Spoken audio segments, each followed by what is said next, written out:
Hi, how are you? Nice seeing you. Thanks so much for coming. Today class, I wanted to do something that's called self-esteem. So there was this nice, simple Jewish man that was learning in one of the yeshivot, and one day he passed through a store, a hat store, and he saw a nice, beautiful hat there that he got attracted to it. He doesn't even understand why. He went inside. Beautiful black felt hat was so noble from one side and so royal or majestic from another side. I don't know. He felt that it will make him feel very, very special. So usually he wasn't a spender, he wasn't spending money or something, but he felt that he must buy this hat. So he bought it. And as he leaves the store, he sees how people relate to him different now. So a cab driver stops his car and asking him, would you want me to take you somewhere? Okay. And then another car stopped and asked and let him cross the street, you know. As he came to the yeshiva, so his friends are, well, where you were looking for you, started to, you know, ask him and you know, make him part of their learning, asking him what he thinks about this, or, you know, if he felt so good. When he came home late that night, he looked at the mirror, he wanted to see how this hat looks at him, and he sees, to his amazement, that he doesn't have his hat on. Oh, that's so funny. So he tries to remember where could he left the hat, and he thought that maybe, probably, as he was by the register to pay for the hat, he took it off, and he left it in the store. He didn't even have it with him all this time. That's Can funny. you believe that? A person, okay, that he thought that he has his hat on, and this hat made him feel so special, so esteemed, so respected, so honored. What is it if not our thoughts that derive us, that make us, you know, feel, think, and this is so interesting. Why do I speak about this? When the spies in Parashat Shelach that we're going to read now, when the spies came back and spoke bad about the land of Israel, they said, it's not like that. They said, ויוציאו דיבת הארץ, they spoke bad about Israel and said, ושם ראינו את הנפילים, we saw these giant people, ונהי בעינינו כחגבים, וכן היינו בעיניהם. What is ונהי בעינינו כחגבים? The rabbis explain here that they say, we were like grasshoppers in our eyes, and so we were in their eyes. So first, they felt small in their own eyes. If a person feels good about himself, okay, he doesn't have all these inferior feelings and I'm worthless, what do you want? But when he feels good about himself, he won't come to this point. Rashi, based on Masechet Sotah, says another thing here. Not only grasshoppers, they heard that the giants tell about them that they are like ants even. What is ant? Nothing. But hey, it says grasshoppers. How do you come to ants? When someone feels himself like an ant, like a grasshopper, like a very, very small, he screams out that he's worthless. And this is how people look at him.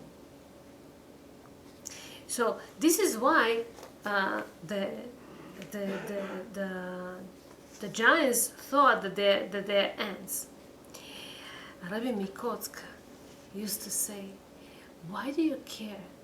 What do people think of you? It's not your business. You're not supposed to be bothered what people think about you.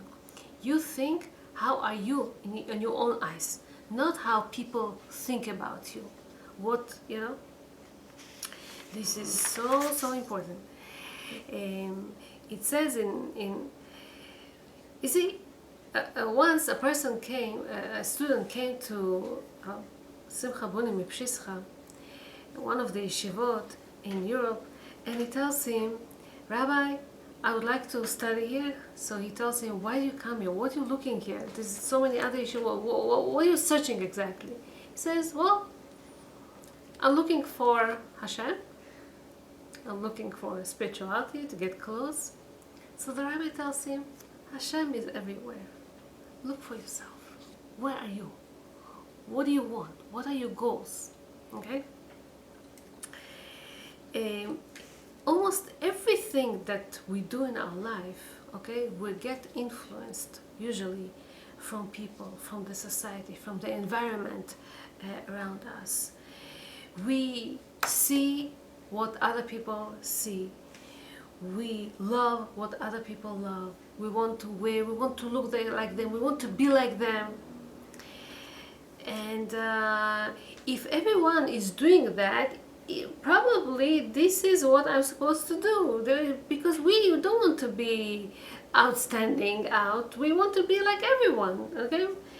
And so, and most of us today, okay, we are driven by, what very few people, either in Paris or in some other places, they decide, let's say, about fashion, what to wear this year. And we all get crazy because of it. We're all trying to go to the stores and to buy that design, that color, that fashion, that, whatever they decide for us. And this is not the right way it's supposed to be done. I read this interesting, funny kind of a story about this tribe of the Bedouins. The Bedouin, they live in the desert, okay? So they all live in this, they make a camp of tents and they live over there. The head of the tribe was Abu Ruchruch, somebody that was very respected, was very wise, his wisdom was known all over. And so a lot of head of other tribes would come and consult with him and ask him all kinds of questions. His expertise was weather. He always knew how to forecast the weather. So one year, after the summer was about to finish, they come to him and ask him, so tell us please, how is going to be the next winter? It's going to be rain, it's going to be cold. If it's rainy and cold, we have to stop out, to have supply, we have to collect wood, we have to do that. So he tells them, let me go and check. He goes outside, he checks the sand, he checks the wind, he checks this, he checks that. He comes back and he tells them, it's going to be a lot of rain, it's going to be very cold. Yes, you can go ahead and prepare yourself to the winter. They go and they prepare and they collect wood and then they hide it in all kind of caves and all kind of places, hiding places and whatever. Wait for the rain and it doesn't come. After 1 month they come back to him. Abu Ruchruch, you promised us rain and it's not here. What should we do? He tells them, he felt embarrassed a little bit, let me go and check. He goes again outside, he checks this, he checks that, he goes here, he goes there. He comes back, he tells them there's going to be a lot of rain, don't worry, it's going to come. Again, they continue collecting woods and whatever they need for heating, for shelter, for this, for that. And no cloud. It's hot, it's sunny, the winter is not coming. They come back to him again and ask him, what should we do? You asked promised rain, is it going to come or not? Again he's going out. This time he went far, he didn't want them to see where he's going, took a camel, rode a long way until he comes to this settling next to the desert, in the border of this desert. And there was this payphone over there. He picks up the phone, he calls the center of the meteorologist, the center. Is it going to be raining this winter? They tell him, yeah, it's in the forecast, it's going to rain, don't worry. He goes back to the people, he tells them, don't worry, it's going to be a lot of rain, and he sends them again. Again, they collect wood, again 1 month passed and no rain. Hello, we're almost finishing this winter and ending the winter and it's not raining yet. Again he calls, again he comes, again. He went back, he calls them again, and they tell him, we see that you're a frequent caller, you call us very often. Let us tell you something. In our maps that we read, we don't forecast rain. There's no rain this year. But you know something? We know there's going to rain. He says, how do you know? We check on the Bedouin. We see that they collect wood all the time from the beginning of the winter. We know they don't collect for no reason. They collect for a reason. That is funny. So this is how this person was, checking on yes. So in the modern society, it looks like people are very free today to think what they want. We don't have these rulers and kings that will tell us. We're not under, and we can wear what we want. We can live where we want. We can work every place that we want. And but it's not true. As I said before, there's a crew. There's a big. A lot of people that sit and decide for us what to wear, what to buy, how to look like, what to do, what to watch, where to spend your time, with who should you spend your time, who's cool, who's not cool, they sit and they decide for us all the things. We think that we're making decisions.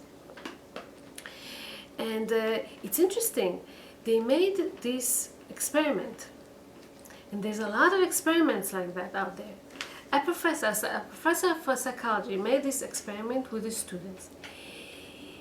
One student was not participating in this experiment. He asked all his students that participated in this to lie, except one. One didn't know about this lie. Okay, so this professor shows the students all kinds of cards, and in these cards there's all kind of shapes, there's all kind of lines, there's all colors, all kind of these. One line is short, one is big, one is this shape, one is that shape, all kind of. And he tells the students, don't tell the truth what exactly you see whenever I ask you what do you see.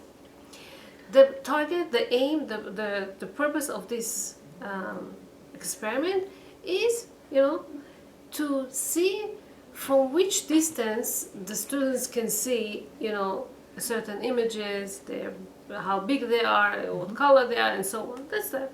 So he asked all of them this question, and in the beginning, they really tell the professor what they see.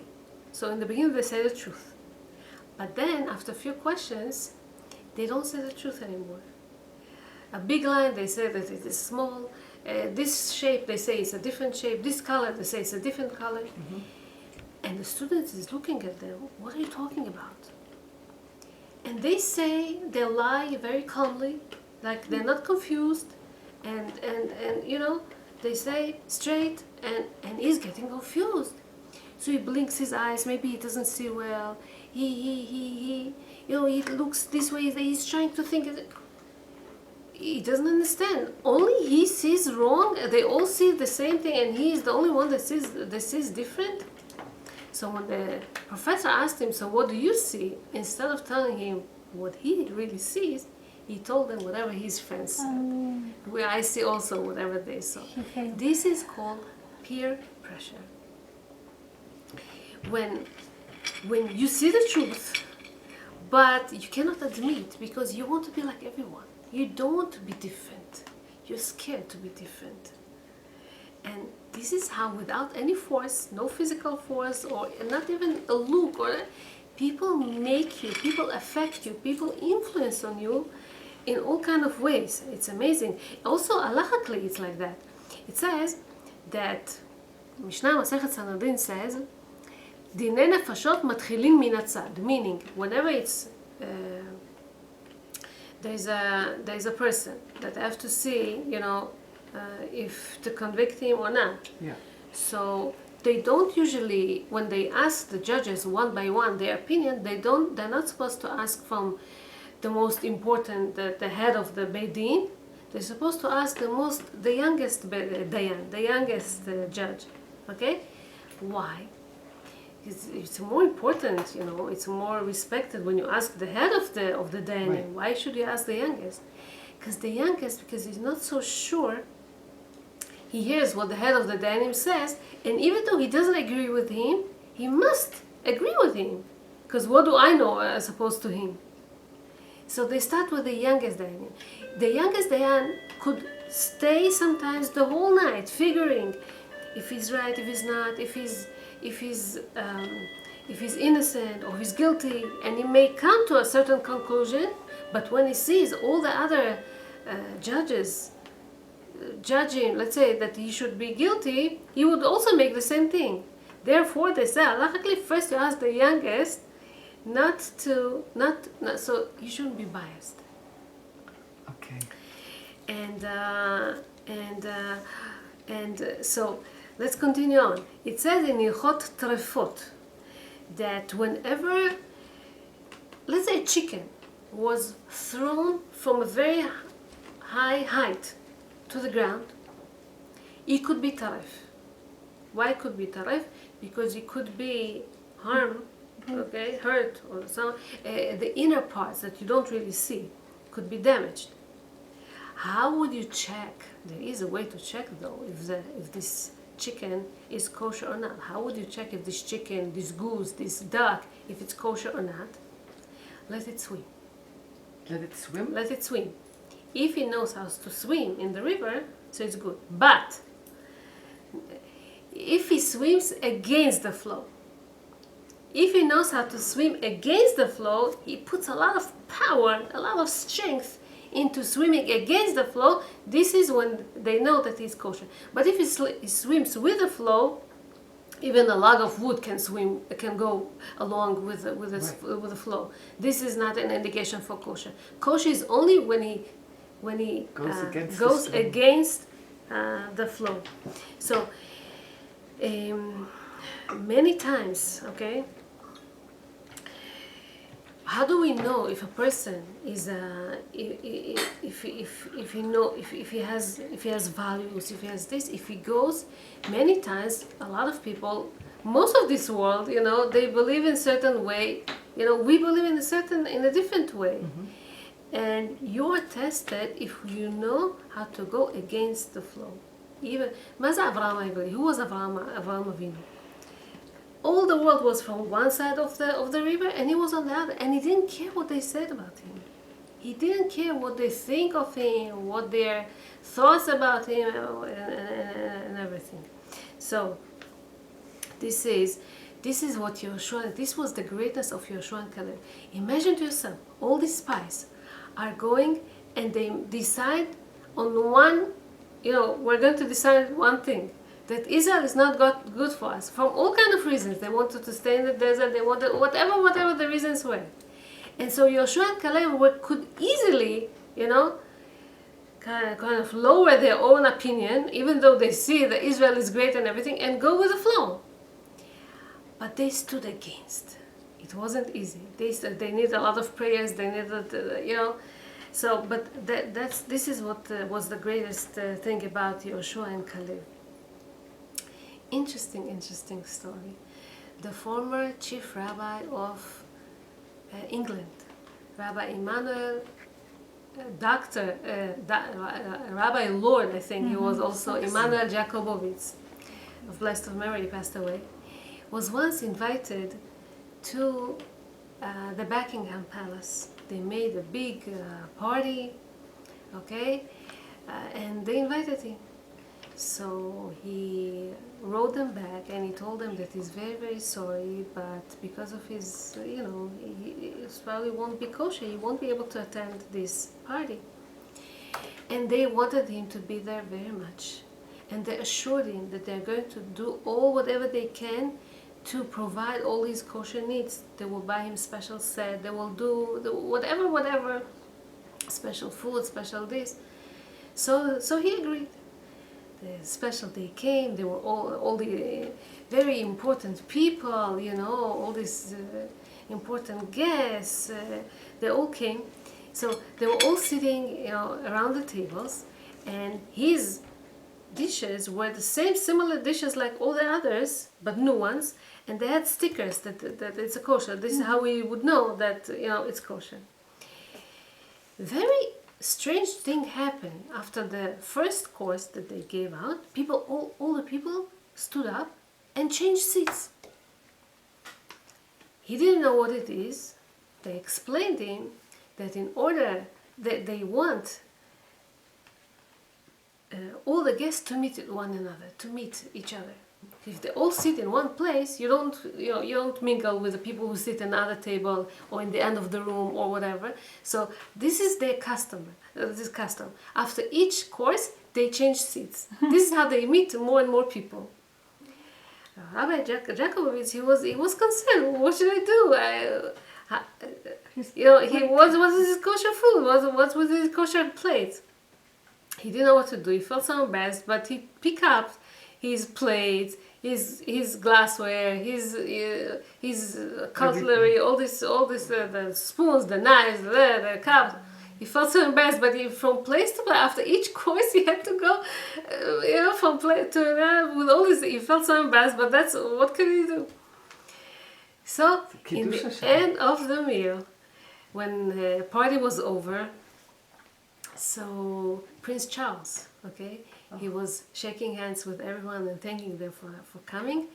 When he came to Rabbi Jacobovich, so he tells him, "Oh, that's you, Rabbi, you're with the plates." So the rabbi had to explain him, his weird behavior, why he had to go from place to place with all these dishes and everything. And from this they start to speak. They had a very deep discussion: what's kosher, what's not kosher, how to keep, or laws of kosher, this and that. It was so interesting that the prince was so charmed, was so interested, that he also joined his mother, the queen, to speak with them. They spoke, and there was another Jewish person over there that was assimilated Jew that was bothered by the fact that this Orthodox rabbi gets a lot of attention. So he remarked already during the meal to the rabbi, "That's awkward. You're not supposed to do that." Okay? But he had to keep kosher. What can he do? He didn't have a chance. But then, as he sees that he gets a lot of attention from the prince, from the queen, from all the other distinguished, respected guests and everything, he forced himself inside the circle, and he tells them, "I'm also a Jewish person." And he wanted to tell them that there's all kinds of Jews, not only Orthodox people. He's cultured, he's educated, he's intelligent too. Okay? So Prince Charles looks at him, he fixes his gaze on him, and he tells him, "So you're also a Jew, where are your plates?" That's great. That's great, yeah. Where are your plates? Wow. Wow. That's amazing. Whenever you have values, don't give in. Don't give in your values for things that you're scared that what people might say, what people might not say. Don't give in, because yes, there's a lot of peer pressure, but you do whatever you need to do, and you're going to be more respected because of you stick to your values. Once when my kids were small, I brought them a book from the library. It's probably you heard this story. There was this king in a far, far away land. I think it was China somewhere, and he was barren. He didn't have children. He had a big kingdom. Who's going to inherit who's going to be his successor after he passes away. So he was thinking of a plan, and he decided that he goes all over the kingdom, and he will distribute seeds to all the little kids in the kingdom, Yeah. and he will ask them to plant the seed and to grow, nice flowers from that. Whoever is going to have the nicest flower means he has a lot of patience, he persists, he knows what to do, he'll be able to lead a country, something like that. So he gives all of them, thousands of children, he gives them seeds. And they're all supposed to take care of it. And after, let's say, 2 months or so, they're supposed to all come to the palace. And from all these parts of flowers that he gave, the seeds, he will pick one, and he is going to be the heir that will continue the legacy of this kingdom. So the special day comes, everyone is wearing their best stuff, the kids are so excited over them, they all, show off their beautiful plants, their beautiful flowers, and everyone has different. This one had a red color, this one had a yellow color, and this color, and big and small, and whatever, all kind of nice flowers. The king watches and sees, but he doesn't see what he likes. He doesn't see what he likes. He goes from one to another, and then he spotted a little boy that his pot was empty. He didn't have anything there. He comes to him and tells him, "Where's your seed?" He started crying, the boy. "Dear king," he tells him, "I tried so much, you don't understand. I really, really tried. I watered it, I planted it, I watered it, I put it in the sun, I put it in the shade, I put it this, I was trying to, I begged, I prayed, nothing, it didn't grow, what can I do?" The king said, "You're going to be my successor." And everyone is like, "That's not fair, what do you mean?" So the king explained to them, "I gave all of you cooked seeds. Cooked seeds cannot grow anything. But when you saw that your pot, your seed doesn't grow anything, you were afraid. What am I going to say? After I gave you a day, you were not even able to grow a flower from this? So you went and exchanged it to something else." All of them, wow. All of you. This boy, was the only true person that didn't change it, even though nothing grew from his pot. This is what I'm looking for. I'm looking for someone that will be truthful, someone that any wind won't change him. You remember what happened with Shaul HaMelech? Shaul HaMelech was the first king in Israel. The only reason that he didn't continue with his kingship was because he was scared of the nation. They were supposed to wait to Shmuel the Navi, and the Navi gave him instructions to wait for me, and the people came and told him, "Why should we wait? Why should we wait? Let's go, we have to start doing the war," or whatever it was. And he was scared from whatever they said, and he made a sacrifice, and he didn't wait for the prophet. The prophet told him, "These are not the qualities that I'm looking in a king, that Hashem looks in a king. You cannot be so scared that every time somebody tells you something, you're going to change everything because of this." So it's so important,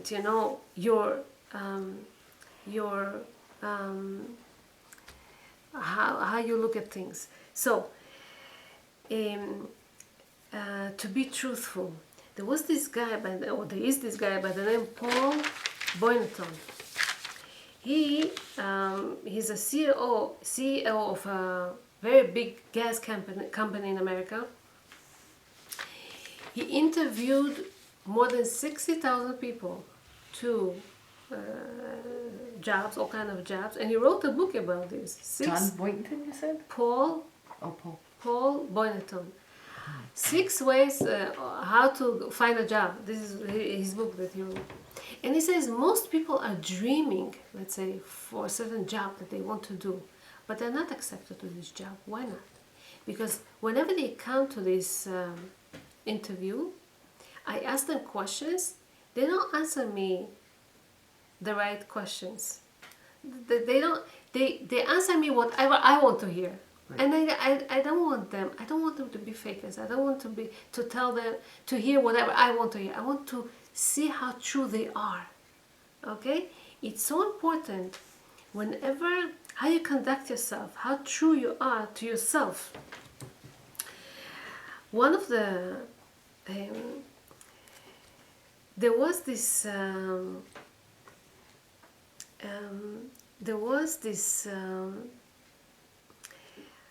king that never saw Jews.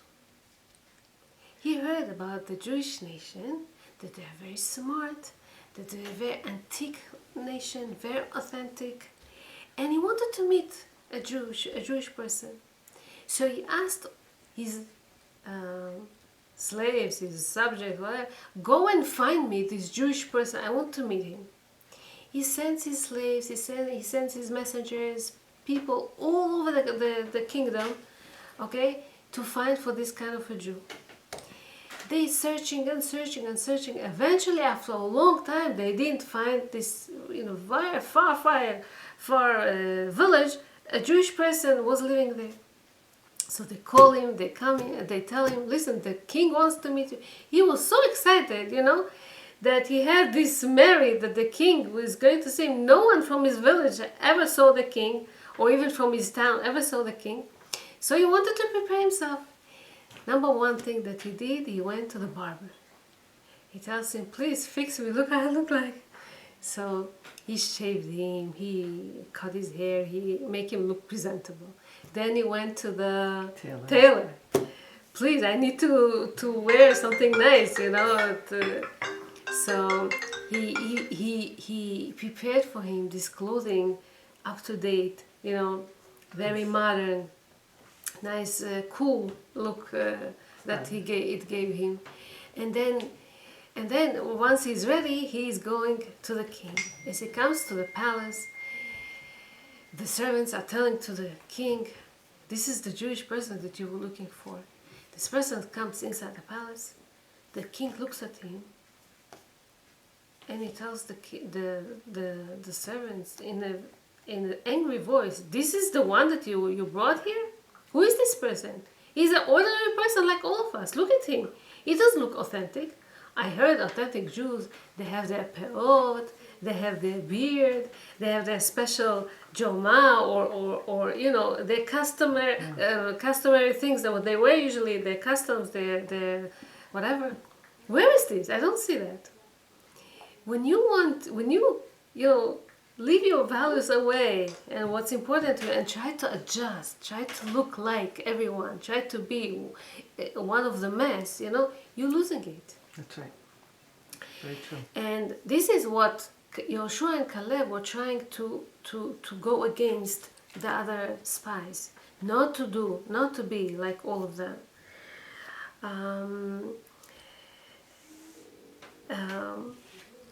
Very famous mashal is the mashal of the frogs. You know about the frogs? Mm-hmm. The frogs were looking for food. Were looking for bugs and food. And someone told them that in the nearest forest there are higher trees, and they can reach over there on top of the trees. There's a lot of bugs. If they will jump very, very high, they could get there. So the frogs are getting into that forest. They're trying to jump, and they cannot reach there. And one by one, they're despairing. It's not for me. I cannot do it. They're all coming, and one frog is keep leaping and jumping and trying to get there. Her friends are telling her, "Come on, stop it! You won't be able to reach there. We all, we cannot do it. What do you think? Who do you think you are? You think you know?" And she's continuous. She's just listening, and she continued. And then she gave a very big leap, and she was able to get there. She eats, some bugs, and she throws it to her friends. She comes down and she shares with them, and they're like, "How did you know?" People are trying to talk to her. She doesn't answer. Then somebody said, "Don't you know she's deaf?"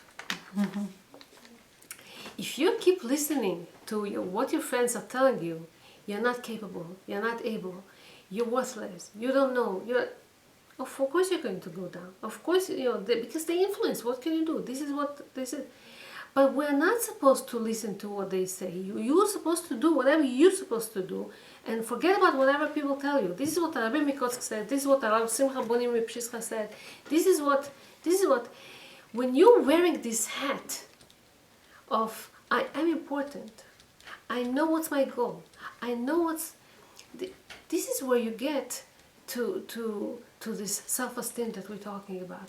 Self-esteem is first of all to know that there is Hashem above you, that Hashem loves you, Hashem cares for you. This is the bitachon that we have, the trust that we have in Hashem. And then, knowing that He loves you, knowing that He cares for you, knowing that you're important in the world, then comes all the others. I collected here few stuff how to build this self-esteem. So they say, recognize this thing that make you feel low, make you feel upset, make you feel down. Sometimes it's people you separate from someone, make you feel upset, bad, not good about yourself. Sometimes you lost somebody that you like, God forbid, so it makes you feel. Sometimes you get laid off, These are all kind of, could be the tragedy in your life or something sad that happens, make you feel low about yourself. But recognize that it's a time and it will pass and you will overcome. And then, number two, you have to think positive thoughts. If you feel bad all the time, inferior about yourself, I won't be able to do it, I cannot make it, I don't know anything, people are smarter than me, I'm not smart as opposed to them, I'm not talented as opposed to them, look at my body, I can never make that, I can never make this, if you think about this all the time, yes, you won't be able to do it. So how can you make a change? This is number three. You have to make small changes. Let's say you said to yourself, in this next 3 months I want to lose 1 pound. And try. If you say I'm going to lose 21 pounds, it's not going to happen. You have to aim to a success, but remember that you cannot get to perfection. No one is perfect. If you know that you're going to try your best to succeed in something, but you don't need to be successful, okay? You don't need to be perfect, okay? This can help you to get to your goal. Pay attention to the things that make you feel good. What make you feel good, okay? All of us, we have some talents. All of us, we have some good qualities. So focus on them, okay? You know how to cook well, let's say. Focus on this. Send it to your mother. Send it to your friends. Send it. You get compliments. You feel good about yourself. Do good things to other people. Sometimes, let's say you have a nursery home next to you. Go and volunteer here and there.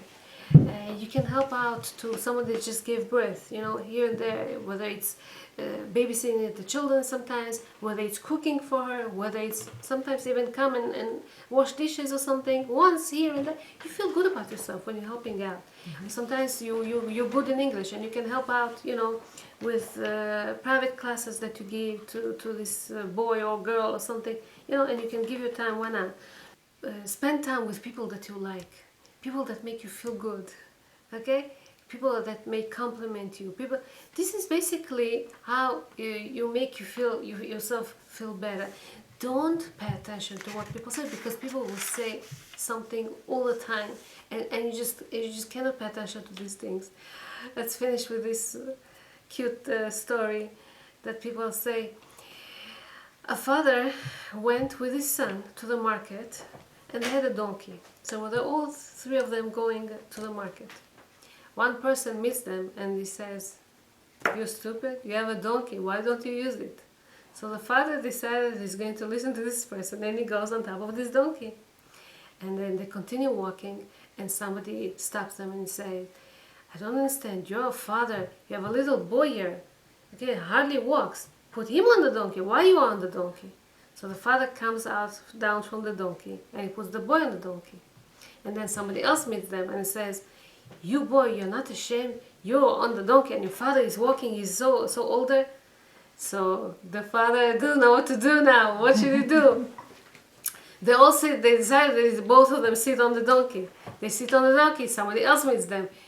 Oh, you have no mercy on this donkey. Why both of you on this donkey? What should we do? So they took the donkey and they put him on top of them and they were carrying the donkey. Oh my God. Every person will have a different opinion. That's right. Everyone will tell you something else. Don't pay attention to those. Focus on whatever you have to do. Exactly like Yehoshua and Kalev. B'ezrat Hashem, we're going to have a lot of siyata dishmaya. Amen. Amen. Amen. That Thank you was so beautiful. much. Thank you. Thank you. God bless you.